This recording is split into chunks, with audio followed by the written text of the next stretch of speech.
I'm back, baby. That's right. It's another edition of Time About the Movies. Couple days late, but and a couple dollars short. But we're here. Uh, Certainly not queer, but nothing wrong with that per se. But just get used to it. That's what. Okay. You've waited this long. It's been a couple of days, as I said before. If you didn't see the best or worst of 1998 video where I updated my status, I've had allergies the last couple of weeks. These next couple of weeks are usually the worst time of the year for me and my allergies. My nose gets all stuffed up. I get a sore throat. I feel like I'm getting cold or something like that. But as you can tell, I'm sounding a lot better. Even though it might not feel that way, I'm definitely feeling a lot better. I mean, I never had a fever, so this was something that kind of came and went. It started on Sunday night, and then Monday, Tuesday, and Wednesday, it's just like, I'm not going to be able to do a regular episode without having to stop for a cough or because my nose won't stop running and I can't think straight. So, like I said, it's been a couple of days, but we finally are back in business here. June 19th, 2009, taking a look at 3 movies in particular that came out this weekend. All comedies. One worked, one didn't quite work so well, and the other is a steaming pile of garbage. See if you can guess which one that is from the 3 that we have here today. So let's start off with the biggest new release of the weekend. That is Sandra Bullock and Ryan Reynolds starring in the romantic comedy, The Proposal.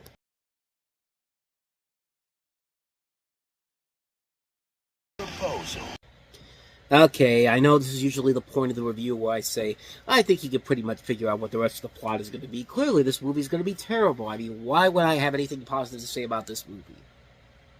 Well, you might be surprised on this one. This is actually one of the better formulaic romantic comedies, and I've always said, you could make a good formulaic romantic comedy, but you have to do it with good chemistry from your 2 leads, and Sandra Bullock and Ryan Reynolds definitely have that. Bullock plays a Canadian executive who learns that she may face deportation from the U.S. because her visa renewal application was denied.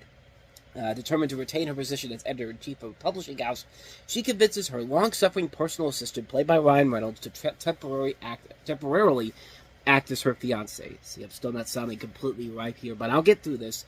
But you also see the cast also includes Malin Ackerman, Craig T. Nelson, Mary Steenburgen, and Betty White, which is very significant because this was around the time when there was this little bit of a Betty White renaissance. I mean, everyone wanted to be in the Betty White business. I mean, she was soon starring. This was kind of the start of that because she would later be appearing in other comedies from Touchstone. There was also a TV show that came out around that time, Hot in Cleveland. And more notably, she was in a Snickers Super Bowl commercial, and that was really the thing that really set this Betty White renaissance to the next level because she was later appearing on Saturday Night Live for the first time, and she had kind of a little bit of a renaissance at this point. I mean, it was something that was very unusual and unexpected, and it's kind of started with this movie in particular. And I mean, she's fine in particular. She's not really all that groundbreaking or anything that amazing in there, but it's fun to see Betty White in a movie like this. It's fun to see all these people in here.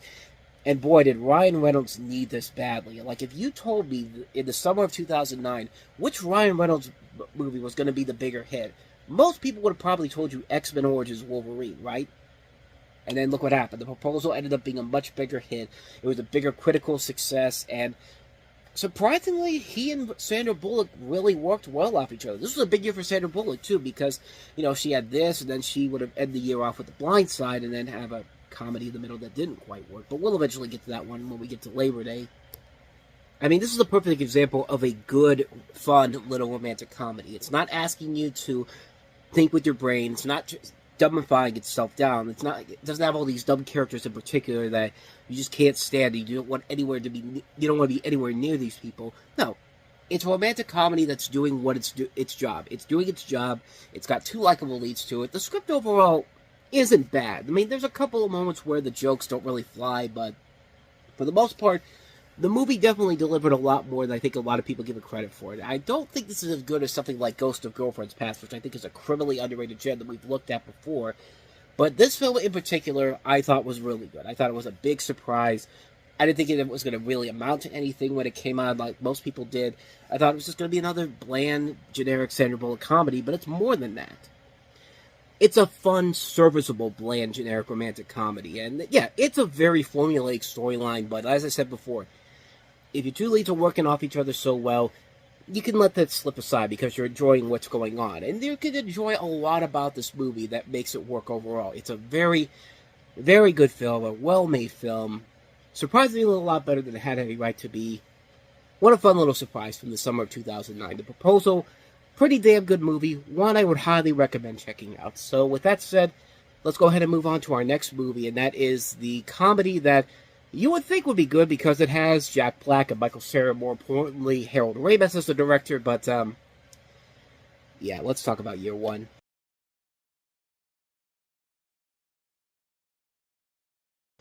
My God, 2009 had some really, really bad comedies. I mean, we've already taken a look at a couple of them so far. Bride Wars, New in Town. We haven't even gotten to Old Dogs yet, but Year One is definitely one of the worst, not only comedies, one of the worst movies of the year of 2009. And just, I mean, I can't believe how bad this movie was. I couldn't believe it back then. I still can't believe how this film has just gotten worse as time has gone on. It really should not be that bad of a movie. It's a funny concept. Basically, it's a parody of the Book of Genesis, where you have two tribesmen played by Jack Black and Michael Cera, who travel to the city of Sodom to save their love interests, Juno Temple, and, can't remember who the other one was that they were trying to save. June Diane Raphael. That was the other person that I'm thinking of here. I was thinking of Olivia Wilde, but no, she's another character in this movie. But to save their love interest after being banished from their tribe, problems quickly emerge during their journey as they encounter several biblical figures across the way. And on paper, it really doesn't look that bad. I mean, it literally looks like a modern-day retelling of, a modern-day version of something like Holy Moses or History of the World Part 1, those movies from the 80s. Because it has a lot of stars in there. It takes place at a period time. And if that was it, this movie probably would not be anywhere near as bad as it is. But, I mean, even the performances in here aren't bad either. Jack Black and Michael Cera are fine. They're not that great in here. They're just being Jack Black and Michael Cera. The cast overall is really good. I mean, Oliver Platt, David Cross, Christopher Mintz-Plasse, Vinnie Jones, Juno Temple, Diane Raphael, Olivia Wilde, Bill Hader, Hank Azaria. The cast is good in here.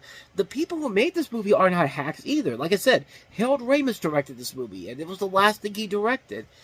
And Gene Stupnitsky and Lee Eisenberg. These are guys from The Office. There's no reason why this movie shouldn't be as bad as it is. And if you take away one aspect of it, it's a serviceable comedy. Unfortunately, somebody at Sony Pictures saw The Love Guru while they were making this movie and told the people making this movie, "Hey guys, I've got a great idea. I just see this amazing movie called The Love Guru. It has Ben Kingsley pissing in a gold vat. I mean, it's got two elephants fucking in the middle of an ice skating rink. That's what we need in our movie. So take the script that you had before, add in poop jokes, add in a ton of gross out humor because that's what the kids want to see. We're gonna have a blockbuster hit on our hands." Oh God, yeah. When the crude humor starts, that's where the no is. And let me talk about the cruel humor in this movie with a better example of a cruel humor joke from from a much better comedy called Airplane. The shit literally hits the fan. And literally, let's talk about what the problems with the cruel humor. It's not even funny. It's just characters are just doing things for the sake of, being gross because it's not even an R-rated movie. It's a PG-13 movie. And even for a PG-13 movie, this is just pathetic. I mean, you ever seen where Jack Black is eating poo? For no reason. You have Michael Cera sleeping on a man who farts considerably. For no reason. A drag queen high priest played by Oliver Platt and just,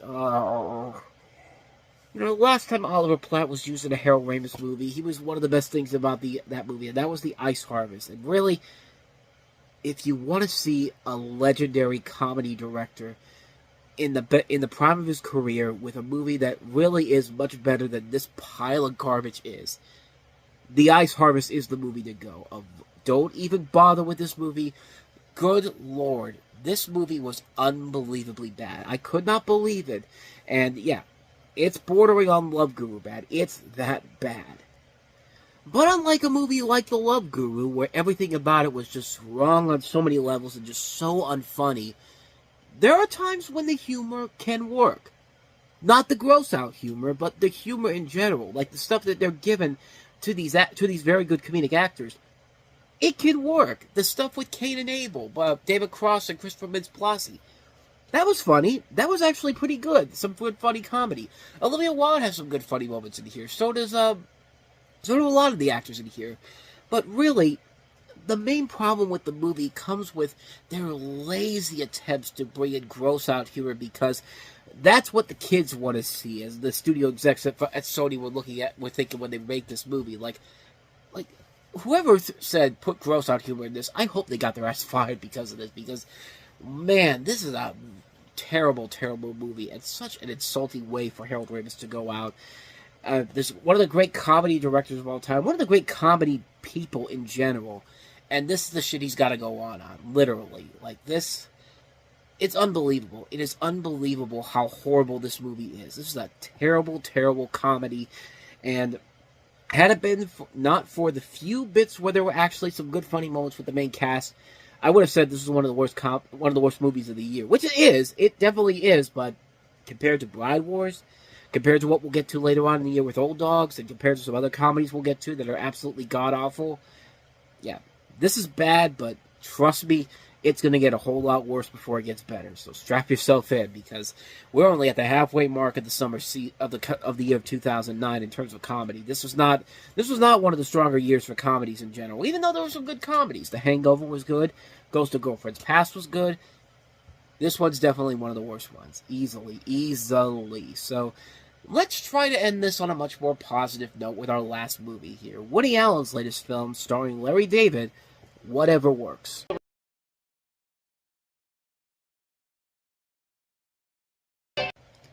I mean, honestly, you look at this trailer and you can pretty much get a good sense of everything that's kind of not working for this movie in general. It's not a bad movie, but it's definitely an example of a film where you have two very different styles of comedy coming together and not meshing well at all, but attempting to impress his ideologies on religion, relationships, and the randomness and worthlessness of existence. Lifelong New York resident Boris Yelnikoff, played by Larry David, rants to anyone who will listen, including the audience, but when he begrudgingly allows naive Mississippi runaway Melody St. Anne Celestine, played by Evan Rachel Wood, to live in his apartment, his reclusive rages give way to an unlikely friendship, and Boris begins to mold the impressionable young girl's worldly views to match his own. When it comes to love, whatever works is his motto, but his always perplexed life complicates itself further when Melody's parents eventually track her down. So it's kind of like a little bit of a similarity to As Good as It Gets, the Jack Nicholson movie from 12 years prior to this, which was done a whole lot better. But really, you watch the trailer and you can see the instant problem with the movie right away. Woody Allen's trying to make his own movie, but he's also trying to do basically Curb Your Enthusiasm, the movie, because when you watch this trailer, it's definitely feeling like a movie that Larry David is the director and star in. This does not feel like a Woody Allen movie at all. And it's just one of those examples where you have two different comedy mindsets. Woody Allen and Larry David don't have the same style of comedy. I mean, at least I don't think I see it overall. There's times when you could probably sense it a little bit, but I mean, Larry David cemented his style of comedy with Seinfeld and Curb Your Enthusiasm, and Woody Allen's comedy is definitely nowhere near the lines of Seinfeld or Curb Your Enthusiasm. At least I don't think it is, but yeah, it just fails to find an identity right away, and kind of ends up ripping off much better movies, such as Good as It Gets. I mean, you got a good cast overall here: Larry David, Evan Rachel Wood, Patricia Clarkson, Ed Begley Jr., Michael McKean, Henry Cavill, one of his early film roles. But yeah, overall, you just come out of it feeling like, I should like this movie. I mean, it's Larry David in a Woody Allen movie. Larry David can be very funny. Woody Allen can be really good, but this is definitely one of those films where I think there was a good idea on paper, just bad execution overall. And I think that's really where the problems come into play here. I don't think the film really finds that true identity of what it wants to be and how it can distance itself from one person's different form of comedy and try to mesh it together well here. It just really struggles to find an identity. Sometimes it can be funny, sometimes it can work, but it's not enough for me to say it's one of Woody's better movies. It's definitely one of the lesser Woody Allen movies. Not a bad film, but just one that I'm probably never going to watch again is right away. It's something that, for maybe a one-time watch, just for the curiosity's sake, it's probably worth it. But other than that, though, it's just really not worth it in the end. It's a letdown, too, because there's so much potential that could be done here, but again, it's just finding the compromise for both of these different people's style of comedy to make it work, and it's just not there, unfortunately. So, yeah, mixed opinion, but mostly kind of leaning towards you really shouldn't watch whatever works. Maybe for one-time watch if you're a big Woody Allen or Larry David fan, but you're never going to want to watch it again after this. And so, with all that said, we wrap up another edition of Time About the Movies, and next time we meet, we'll wrap the month of June up with 3 big movies. One of the big blockbusters of the year, Transformers: Revenge of the Fallen, the sequel to Michael Bay's Transformers, which definitely is a major step down from the previous movie, and we're going to explain why that is. I think you can pretty much figure out what it is, but we'll definitely delve into that one. We'll also delve into Cameron Diaz and Abigail Breslin starring in the cancer drama My Sister's Keeper. And the Best Picture of the Year was released this weekend. The Oscar winner for Best Picture, Catherine Bigelow's The Hurt Locker. So we will take a look at those 3 movies coming up tomorrow on the show. I hope. More than likely it's going to be that way. I think we're back on schedule here. So with all that said, though, thank you so much for watching this. Sorry again for the couple-day delay, but if you're watching this later on down the road, you're probably not even going to notice it. But if you enjoyed this video and want to see more videos like it, please go ahead and hit that playlist on the next page. Check out the previous episode. Also, don't forget to hit the like button, the subscribe button, the notification button, and the bell. That's where you get updates on when new videos come out, and we do post new videos here every day. So with all that said, I am off. I will see you guys next time, and until then, as always, take care.